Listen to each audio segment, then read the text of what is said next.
বিটরুটে food colour বানানোর জন্য প্রথমে বিটরুট কুচি করে নিয়ে ভালোভাবে ব্লেন্ড করে নেব। এরপর ছাঁকনির সাহায্যে ভালোভাবে ছেঁকে রসটা বের করে নেব। ছেঁকে নেওয়া শেষ। দেখুন কতটা সুন্দর কালার এসেছে, কতটা লাল টকটকে হয়েছে। এবার শুধু জাল করে নেওয়ার পালা।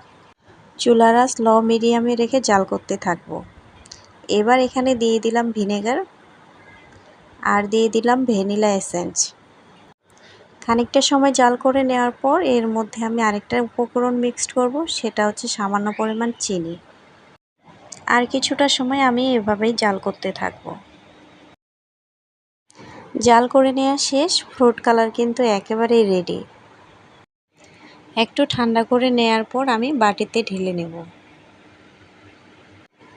কালারটা হয়তোবা দেখেই বুঝতে পারতেছেন যে এটা কতটা ঘন আর সুন্দর একটা কালার চলে এসেছে।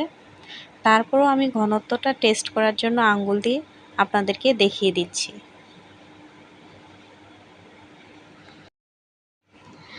দুটি আঙ্গুলের সাহায্যে আমি একটি আঙ্গুলে মেখে নিচ্ছি। দেখুন পুরো আঙ্গুলটাই কিন্তু লাল টকটকা হয়ে গেছে আর কালারটা হালকা আঠালো হয়েছে। কাচের বোতলে নরমাল ফ্রিজে পুরো 1 বছর সংরক্ষণ করতে পারবেন।